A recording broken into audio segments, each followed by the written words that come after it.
Jharkhand BJP प्रदेश कार्यालय में media कार्यशाला का आयोजन किया गया। इस मीडिया कार्यशाला में प्रदेश अध्यक्ष बाबूलाल मरांडी समेत केंद्रीय प्रवक्ता जफर इस्लाम, संगठन महामंत्री कर्म सिंह भी मौजूद रहे।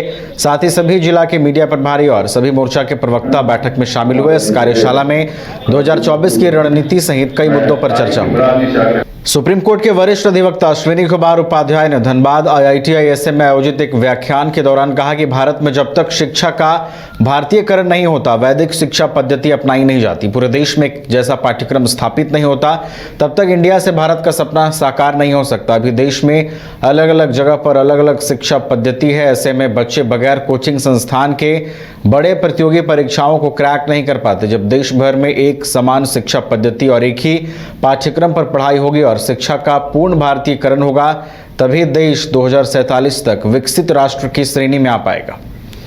मुझे लगता है अब समय आ गया है कि भारत में वन नेशन वन सिलेबस हो, वन नेशन वन करिकुलम हो, और भारत में फिर से वैदिक शिक्षा जो थी, जो 5 साल का प्राइमरी, 5 साल का सेकेंडरी और 5 साल का ग्रेजुएशन, वो सिस्टम लागू किया जाए।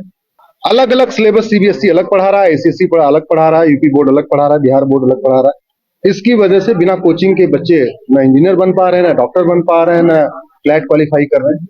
तो जरूरत इस बात की है कि सिलेबस कॉमन हो, करिकुलम कॉमन हो, और फिर से जो हमारी वैदिक शिक्षा व्यवस्था है उसको लागू किया जाए। क्योंकि जो मैकाले की शिक्षा व्यवस्था है ये कुछ दे नहीं रही। आज की डेट में 12वीं तक जो कुछ बच्चा पढ़ता है उसका उसके जीवन में काम नहीं आता। परिवार टूट रहे हैं, यूरोप वाला कल्चर पूरी तरीके से आ रहा है, अश्लीलता बढ़ रही है, नशा बढ़ रहा है, सब कुछ बढ़ रहा है। इसका समाधान है वैदिक शिक्षा व्यवस्था। आज IIT धनबाद में इस पे कार्यक्रम था, इस पे चर्चा हुई है, और जो यहाँ पे हमारे IITian भावी IITian उनके साथ संवाद हुआ है, और मैं आशा करता हूँ कि आने वाले टाइम में इंडिया भारत कैसे बने, ऐसे पूरे देश में चर्चा हुई। जैसे आज IIT धनबाद में हुई, ऐसे पूरे देश में चर्चा होगी।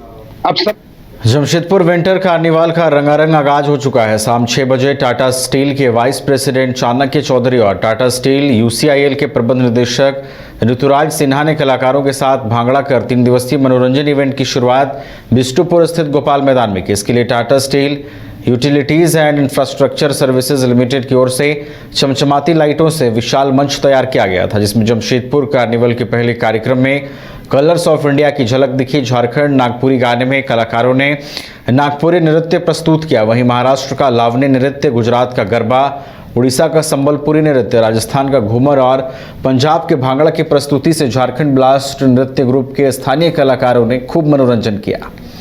जमशेदपुर कार्निवल 2024 का आगाज हुआ और बहुत ही अच्छा हुआ। बहुत कलरफुल और कलर की मेडली के साथ हुआ। आई थिंक 7 या 8 स्टेट से डांसेस प्रोड्यूस हुए और जमशेदपुर झारखंड ब्लास्टर्स के थ्रू। और बहुत खुशी है कि काफ़ी लोग आज इनॉग्रेल के लिए आए हैं। आज शाम से ही म्यूजिकल परफॉर्मेंस है। आज इंडियन ओशन बैंड रहेगा, कल हमारे जमशेदपुर के ही हैं वो और ग्रैंड फिनाले रहेगा अभिजीत भट्टाचार्य। सब रेस्टोरेंट और होटल्स ने भी यहाँ एग्जीबिशन अपना लगाया है, स्टॉल लगाया है। आर्ट्स एंड क्राफ्ट भी होगा और इंडियन आर्मी की तरफ से भी आमरी आया है। बच्चों के लिए भी मैं देख रहा हूँ कुछ है यहाँ पे घूमने के लिए और खेलने के लिए। तो Jamshedpur carnival will kind of give an opportunity for all age groups to come and take part and enjoy the weekend.